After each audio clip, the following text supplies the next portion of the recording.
Listen to and viewed from over 95 countries from around the world. This is the Gridcast, and I am your host, Danny Cox, and with me is my co-host. He's a box owner and a grid enthusiast. And when I said, Conan, we started this podcast, what are you going to do now? He goes, I'm going to Disneyland. Disneyland is right there. We are in Anaheim, California. This is the Anaheim Convention Center, and we're at the Grid Championships. Hell yeah, we are. We got a packed show for you today. We're going to talk to Jolaine Undershute and Marcus Philly. They are playing tonight, actually, just in a couple hours, right behind us. And Danny's going to be singing the national anthem. So if you're watching it on Grid TV, should be watching it on gridtv.com or whatever the address is, gridtv.npgl.com. Yeah. So we're going to talk about the match a little bit, what we expect to see, and then we'll give our prediction on the match in Quadrant 4. So let's go ahead and start the show. We love to lift, laugh, and improve. This is Björk Odinsdatter.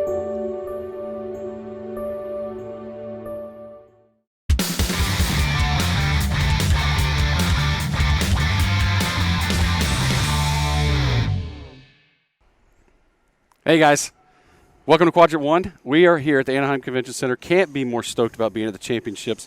This is the Eastern and Western Conference playoffs tonight and tomorrow night, Wednesday and Thursday night.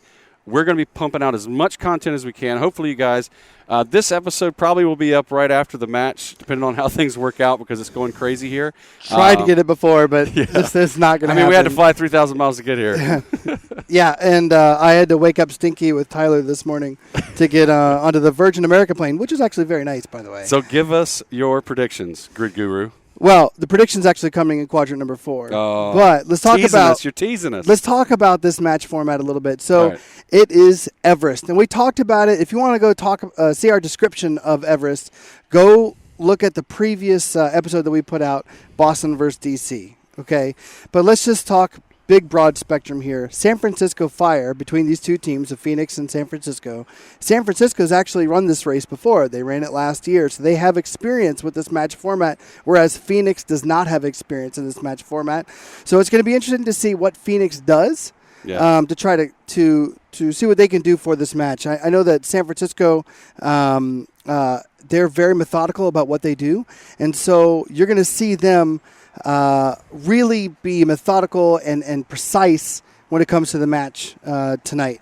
Now, Pheonix, though... They will have rehearsed this dance just a little bit more. Yes, absolutely. Now, Pheonix always gives hell to whoever they face, though. It always comes down to race number 11. I really expect this to be one hell of a match tonight, definitely coming down to race number 11. But what I think we should do is hear from the athletes themselves. Yes. So let's head on over to Quadrant 2, where Marcus Philly talks about why he thinks the Pheonix is going to take the victory tonight. Hey guys, welcome to Quadrant 2. So we are here at the Pheonix Rise captain and owner's house, and we are joined with Marcus Philly from the Pheonix Rise. So thanks for joining us on the show. Thank you guys for having me. Thanks for making the trip out to Anaheim for this special event. That is going to be awesome. Tonight's the big night. That's right. Yeah. So you ready to throw down against San Francisco and pull out the W? Yeah, I've been itching to throw down against San Francisco ever since we lost to them at San Jose, which was, a heartbreaker. But I think it set us up for a great season because we took a little bit of hunger away from that match, and it just fueled our training and it fueled our camps that we had together. And our next two matches went better for us, and now we have a chance at some redemption. Well, you've had some incredible matches so far this season. In San Jose, that was a really close matchup, and then also in Miami, it came down to race 11 as well. So you guys definitely produced nail-biters, that's for sure. Right. Well, if you go through the history of the Pheonix Rise, the last 5 matches that we've had, I take it back, the last 6 matches that we've had have all come down to race 11. So it started in L.A. in season 1. Yeah. Then we had New York in the quarterfinals. And then we had San Francisco in the semifinals. This year was San Francisco in our first match, L.A. again, Miami. So 6 times. Any predictions for this one tonight?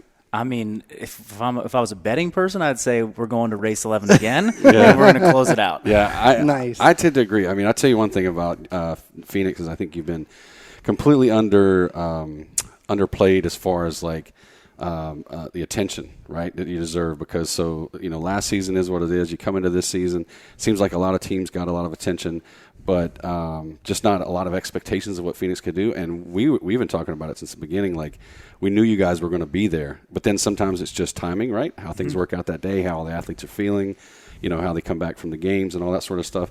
And you guys are here. That's right. You're in the finals. I'm thinking there's a pretty damn good chance you're going to be there Sunday. Oh, I think there's a really good chance we're going to be there Sunday. I hope you do. Absolutely, yeah. You better. And we get paid to analyze. You get paid to do it. And you guys are going to crush it. Well, to your we point. get paid? Wait a minute. I missed something here. Right. You didn't get your paycheck this week? Damn it. All I was going to say was that, to your point, we had, going into the first season of Grid, there was some talk of us being a potential threat for, the Pinnacle Trophy, and we had a slow start. We came out against DC, and that's tough. We were just not as put together as we are today as a team. Same thing this year. We were picked to be in the top, the upper echelon of the league, and in San Jose we had that heartbreaking loss to San Francisco, which appeared as though we weren't a complete team. We came out hot, we got way ahead, and then we let victory slip through our fingertips. So, like you said, it's timing. It's people were talking about us, and then we didn't show up when they were expecting us to show up, and now we've had to prove our way back into that upper echelon of teams. There's some awesome rivalries throughout sports, and NPGL kind of needs some rivalries to get people behind the sport a whole lot. But San Francisco Pheonix is growing to be one of the best rivalries for NPGL right now. So it's really exciting to watch your matches, and I got goosebumps. Look, thinking about it tonight, and it's going to be awesome. Me too. How I think Danny's more nervous than you guys because he's got to sing. Yeah, I can't talk anymore. I have to be a diva now. Yeah, right. I'm not allowed to talk anymore in this episode. So last season to this season, Marcus, what do you think? Have you guys done anything different? Have you done the same and just gotten smooth? I mean, what are you guys as far as training wise and as far as leadership wise? Has the strategy been any different from this year to last year? Yeah, there's a few strategy things that we have changed up as a team. Just kind of philosophy as a team going into races, knowing that we can't take our players to their limit every single race. Right. That was how we could sum up our DC match the first season was, oh, we got 40 chest to bars. Well, you can do all of those. And, there's 20 of those. Well, you do all of those. Because normally you can, right? Yeah, normally that athlete can. In a non-fatigue situation, you can do it.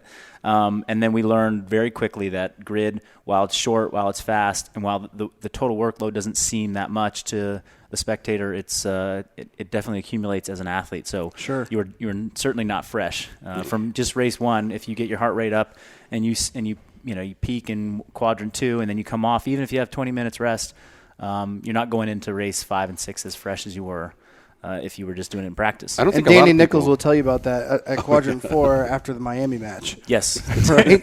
Danny knows that, 11. Unfortunately, better than anybody, I think, in the league. Yeah, I think so. But I don't think a lot of even spectators particularly, and even frankly some of the teams still don't quite get the way the programming is done through all 11 races.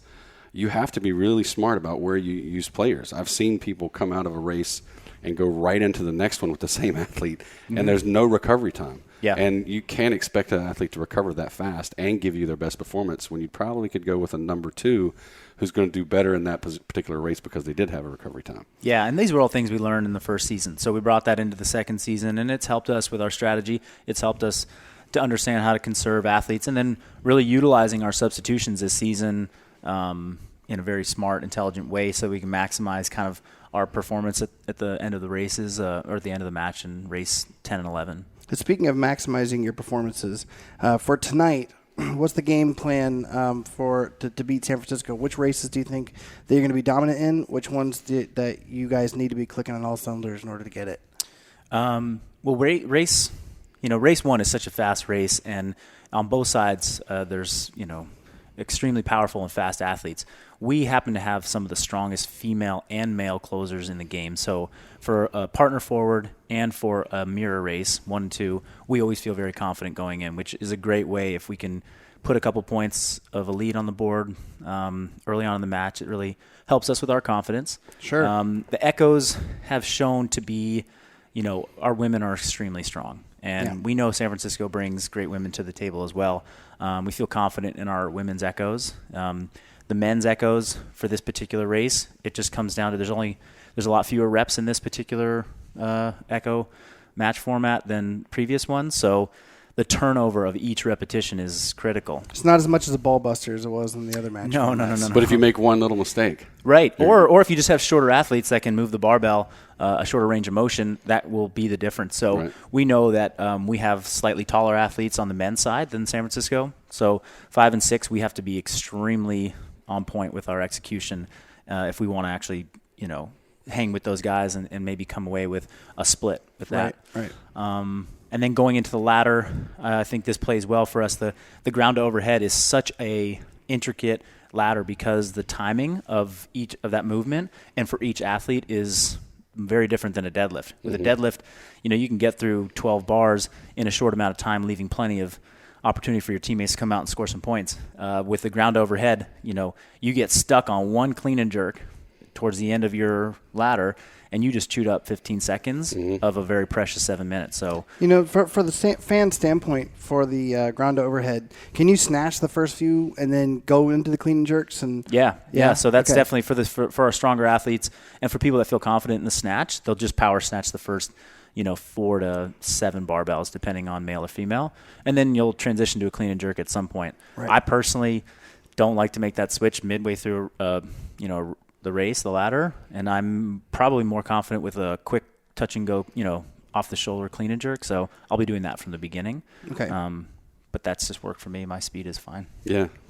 Then how does the Jack and Jill look in the triads? Then going into Jack and Jill, I think San Francisco has thrown the bonus flag on us twice on Jack and Jill, the 2 times that we've played them. So they're very confident in their gymnastics. Yes. They have some true specialists. Yep.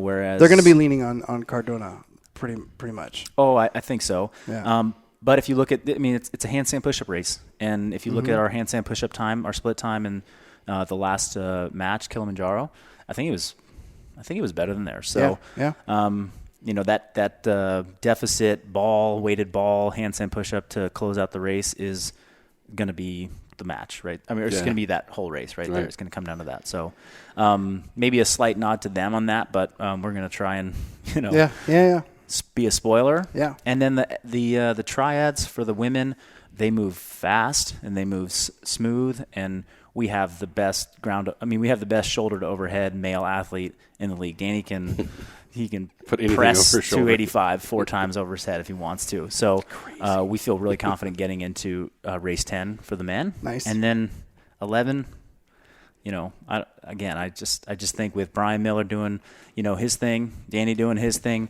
we've got Val doing her thing. I just can't see somebody, barring any disasters that happen on our side, I can't see them beating us in that. What I really like about this format is that it's very well balanced all the way throughout. It's not really leaning on towards any of the heavy movements or leaning on gymnastics specifically. This is a really well balanced race format, and it shows the whatever team that you have. If you're good across the board, then you're going to be really good at this race format. Unlike, let's say, the Kona race format, where it was a lot of leaning on heavy. Bigger athletes that can handle those Kona balls. Yeah, definitely. I think, one of the things as an athlete, and I've heard this among some of the other players and coaches, that over time we would love to see all the match formats become more balanced, right? It's always nice to have a little bit of a flair of, okay, we got the stones. This match is about something heavy. You got to be able to pick up an odd object. But there's 11 races. You can balance out any match format with, strong, light, gymnastics, and hopefully that's what we see, a year, 2, 3 years from now in the sport is that we have more matches like this one where it's balanced in a way that it really asks you to have a full depth team, not just specialists in one area. But then you look at the championship match. I'm sure you guys at least are taking a peek at it, if not working on it a little bit. Yep. That is heavy towards gymnastics, if anything. Yeah, and I think there's a couple of things about that are it appears to be heavy towards gymnastics because you're seeing the Echoes and Amazon are closed out with some very, what we've come to know as simple gymnastics movements, a handstand push-up to the floor, some double touches, which, that's a slightly advanced movement. But with Amazon, from the little I've really looked at it, several of the races are requiring a lot of work that needs to Sure. be shared up in a way that hasn't been shared up. Like in, let's say triads now, like some of the elements you can just power through yourself, no problem. In race 11 in Amazon, there's going to be so many substitutions that happen in that. And so that's bringing in somewhat of a new flair to the right. Instead to of the match. one person doing the whole thing, Correct. you're going to have to substitute out. And those people that have really got the substitution timings just right. Yep. Because that's where we see, as fans and analysts, where we see this, the really screw ups. You see that. Most people don't. They're looking back here and they don't see what happens at the start line during the transitions and when to transition. Yeah, we made a couple errors in, let's see, it was L.A. When we played L.A. Back here in Anaheim, we had a few, faulty tags that happened at the start line that cost us. You just can't do it. Yeah, right? it cost us a race, cost us some points. So, yeah, you can't have that. It's also really difficult because while they very recently released the Amazon format, so we didn't as a team truly have a chance to prep it. I know that DC has run through the match maybe in its entirety or at least a good percentage of it. We have not yet as a team. I think that's almost better because get through this match first. Focus right? here. Don't Yeah. think about the next one too much. Yeah. If you're DC, you might be not focusing on this one too much. I don't think I think Kotler's focusing on everything as he does. He's very meticulous. But yeah, they're looking at Sunday like they're going to be there, right? And just take the day. It's one game at a time, right? One match at a time. Yeah, well, and even if as training for them, let's say they've been together for a week and they've prepped for Everest and they have that down, and then I've actually come to find out that you do 10 days of training the same match, you kind of start to get funky, stiff in areas that because you're doing the same movements. I'm doing the same thing again every day, again, right? So it would almost be nice to just switch it up. Hey, let's do a practice at 80%. We're going to do Amazon. We're going to work on some of the movements, the transitions, give you guys a break from the same stuff every day, and then tomorrow we'll come back and we'll refocus in on Everest so it's actually from a coaching perspective, it might be a smart move just to give your athletes a little bit of a break. So before we let you off the hook out of quadrant number 2, we got to hear your score prediction for tonight. Gosh, score prediction. I think we're going to close. I think we're going to have the match sealed up by race 10. By race 10. Yep. All right, well, good luck tonight. Can't wait to watch the matchup. It's going to be really fun. And stay tuned for quadrant 3, guys. Thanks, guys. Hey guys, welcome to Quadrant 3. So we are in the San Francisco house in Anaheim for the weekend, in the Players' House, and we Firehouse in the Anaheim. Yes, we are, and we are with Jolaine Undershute. Dolly Parton, here we go. I believe that song was Jolene. It is, but I'm just trying to stretch it a little bit to Jolene. Okay. We'll go with that. I like the lyrics. So thanks for joining us on the show, and you guys have a match in just a few hours, so it's pretty exciting, and it's awesome that you guys are joining us. I know that you guys are busy today, keeping your game mind intact, but absolutely. We just want to distract you here for the next 10 minutes or so. And try to keep the butterflies down. I was thinking 5 o'clock tonight. We'll let the butterflies come out. We still got another 45 minutes. Butterflies, keep the butterflies. Yes. That's right. Yes. There you go. Yes. So, all right. So you have Pheonix, and we all know that San Francisco and Pheonix have one hell of a fierce rivalry in the NPGL. We even heard about some smack talk, which I hadn't kept up with. Yeah, they've been talking some smack, throwing it on social media today, Instagram. Let's just put it out there. Who's going to win? We're going to win. Boom. Boom. That's the ultimate smack talk. At the end of the segment, we'll ask you the score. We won't give it away quite yet. So which races, if you look at the format, and you guys have been training up in San Francisco, right? Yep. Which races do you feel most comfortable about? I'd like to say all of them, but... Oh, snap. Okay, seriously. You saying you're going to run the whole board on them? I would say race 2, race 3, race 4, race 8, race 9, and perhaps race 11. That equals a victory. Danny's good at math. If I do the math right, Danny's good at math. That equals a victory. Phoenix historically maybe race 1 too, but I'm not sure.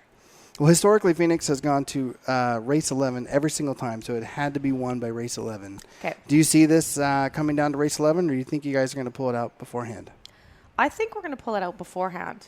I think it'll be close, but I mean, as I said in my prediction, if all those races are good races for us, then then it won't be close. But it would be more exciting if it was close. It is more Yeah. exciting Yeah, that way. absolutely. Oh, absolutely. So So we're in amazing houses out here in Anaheim. What does it mean to actually be? I know you're not all on one roof. I think you're in a few different roofs, right? Yeah. A few different houses. Houses, but yeah. it's nice that you guys are all together and instead of like at a hotel where everyone's in different rooms and stuff, all in one house. What does that mean for your team? I think it's great for team bonding because, there's a lot of mixed emotions going into these races, and you're able to sit around with your teammates and just chat about, real stuff, what's going on in people's lives. And, I've been fortunate enough to go back home twice, but some of these Nice. players have Where's been home? here. It's British Columbia, Canada, a Oh. little town called Invermere. And I have a 5-year-old son, and he just started kindergarten. So Gotta get it home to was- see him. Yeah, it was pretty important for me to go home and spend some time with my son. But, it allows us to just learn about each other, and spending that time together, I think it allows us to create a stronger bond with one another. So And you guys definitely do have a strong bond. I think so, yeah. You can look around the NPGL and see a few teams out there that really do have a very good family kind of feel. And San Francisco definitely is one of those teams. And it shows in the last performance. year. Yeah, I mean, we noticed that early last year. That was a big difference. So how much has the team actually looked beyond this match and started looking at Amazon?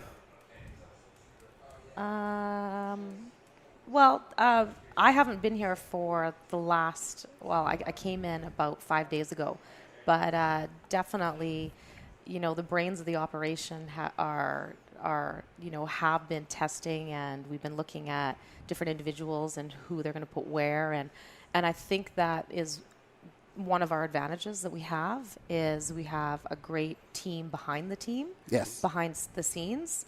And You guys definitely have a methodology to what you do. It's absolutely incredible. And, with the team aspect, everybody wants to play, but at the end of the day, we always do what's best for the team. Right. So I feel that unlike other teams, we keep our egos in check. Oh. This sounds like team mom talk. Sounds like the team mom It talk. does sound like team mom talk for sure. It's crazy. We pull up in the driveway, and guess who comes out?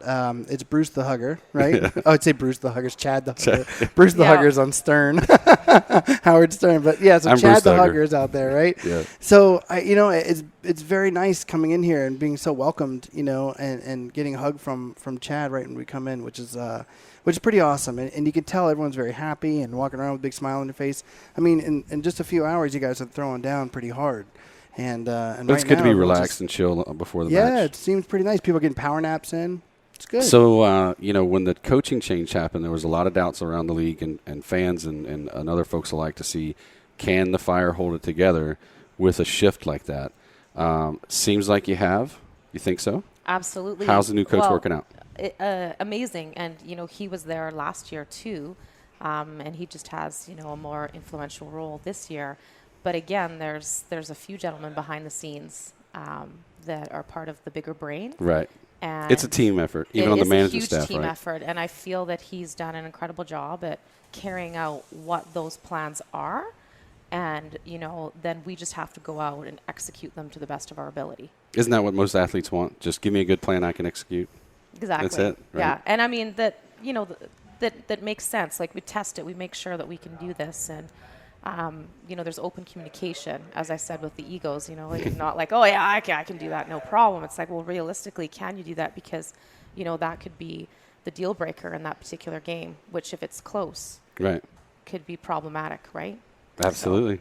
So in Quadrant 2, we talked to Marcus Philly, and we asked him the same question I'm about to ask you. I said, so what is the score going to be for this match tonight? What's your prediction? And he goes, tell you what, we're going to close out the match by race 10. That's what they said.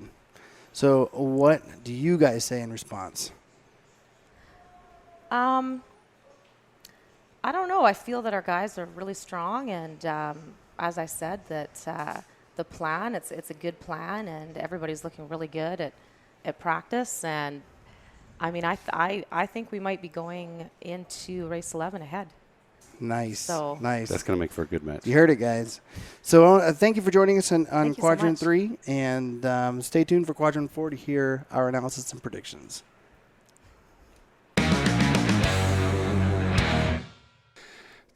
This episode has been brought to you by Basil Hayden's. Happy to be here for championship week. We're going to be all over the place this weekend. We've got the Eastern Conference, Western Conference Finals, Grid Fest, Saturday and Sunday. And Grid Invitational. And Grid Invitational. But follow us on Periscope.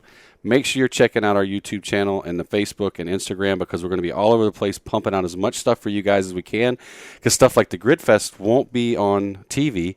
By the way, we're in our hotel room. We've been all over the place today. This guy's got to get ready to go sing. So who's going to win, Danny? All right. So like I was saying before in Quadrant 1, San Francisco Fire has already had their shot at this match format. Pheonix has not yet. I also think that San Francisco Fire runs like a well-oiled machine. I see where this is going. Pheonix does as well. I'm not saying they're a bad team. They're a very good team. I think it will come down to race number 11. Absolutely, hands down, just like every other Pheonix match. But I do see San Francisco Fire taking it today, probably winning it by 2 points. There you have it, folks. We're going to rush over to the finals, check this match out. Until next time, till tomorrow, clean up your jerks and snatches, drink your beer in batches, and always dominate your good matches. See you guys.